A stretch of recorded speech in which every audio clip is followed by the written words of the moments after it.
প্রিয় দর্শক, আষাঢ় মাসের অন্যতম শ্রেষ্ঠ একাদশী যোগিনী একাদশী পালন হতে চলেছে 17ই আষাঢ়, 2রা জ্যৈষ্ঠ, মঙ্গলবার দিন। যদিও এই একাদশী তিথি শুরু হয়েছে 1431 বঙ্গাব্দের 16ই আষাঢ় অর্থাৎ 2024-এর 1 জুলাই সোমবার সকাল 10:34 থেকে, এবং একাদশী তিথি থাকছে পরদিন অর্থাৎ 1431 বঙ্গাব্দের 17ই আষাঢ় ইংরেজির 2024-এর 2রা জুলাই মঙ্গলবার দিন দিবা 8:50 পর্যন্ত। কিন্তু যেহেতু উদয়াতিথি মেনে আমাদের সমস্ত আচার অনুষ্ঠানের কথা বলা হয়ে থাকে, তাই এই যোগিনী একাদশী এবছর 2024-এর 2রা জুলাই অর্থাৎ 1431 বঙ্গাব্দের 17ই আষাঢ় মঙ্গলবার দিন পালিত হবে। এবং এই একাদশীর পারণের সময়সূচি হচ্ছে 1431 বঙ্গাব্দের 18ই আষাঢ় অর্থাৎ 2024-এর 3রা জুলাই বুধবার ভোর 5টা থেকে সকাল 7:03 মধ্যে। তো প্রিয় দর্শক, এই যোগিনী একাদশী ব্রত বছরের অন্যতম একটি একাদশী ব্রত হিসেবে গণ্য করা হয়। এই একাদশী ব্রত পালন করলে 88,000 ব্রাহ্মণ ভোজনের যে ফল পাওয়া যায়, তার সমতুল্য ফল লাভ হয়ে থাকে এই ব্রত পালনে। এই একাদশী ব্রত পালনের সব থেকে গুরুত্বপূর্ণ বিষয়টি হলো শরীরের যে কোনো ধরনের রোগ বা স্বাস্থ্যজনিত কোনো সমস্যা থাকলে তা নির্মল হয়ে যায় এই যোগিনী একাদশী ব্রত পালনে।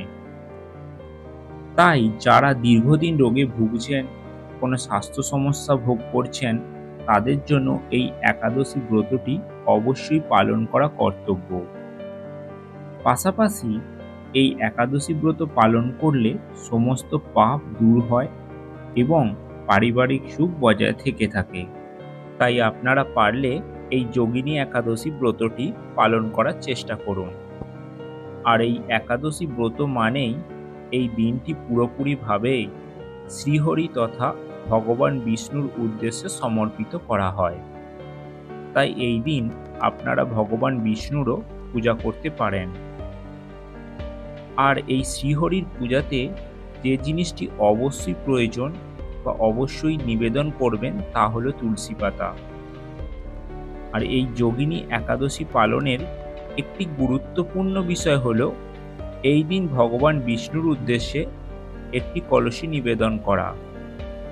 একটি মাটির কলসে জল ভর্তি করে অখণ্ড চাল, শ্রী বিষ্ণুর পছন্দের যে কোনো হলুদ রঙের একটি ফল আপনারা ভগবান বিষ্ণুর কাছে নিবেদন করতে পারেন।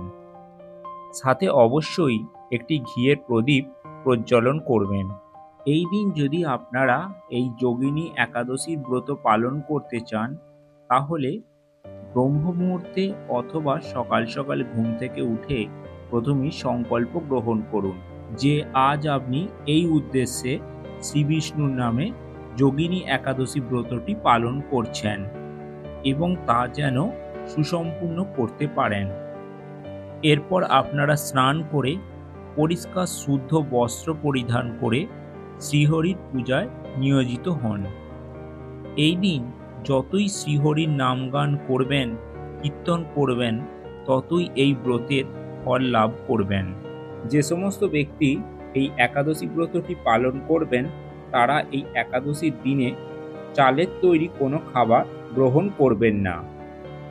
পাশাপাশি যদি আপনারা পঞ্চরবি শস্য বর্জন করতে পারেন তাহলে অতি উত্তম। আর এই একাদশীর দিন আপনি একাদশী ব্রত পালন করুন বা নাই করুন, এই দিন কখনোই আমিষ জাতীয় কোনো খাবার গ্রহণ করবেন না, নেশা জাতীয় বা কোনো অ্যালকোহল পান করবেন না এবং সমস্ত রকমের ঝুট ঝামেলা, তর্ক বিতর্ক থেকে দূরে থাকুন। তো প্রিয় দর্শক, আশা করি আজকের এই ভিডিওটি আপনাদেরকে সমৃদ্ধ করেছে। ভিডিওটি ভালো লাগলে অবশ্যই লাইক, শেয়ার, কমেন্ট করুন এবং চ্যানেলে নতুন হয়ে থাকলে চ্যানেলটি সাবস্ক্রাইব করে রাখুন।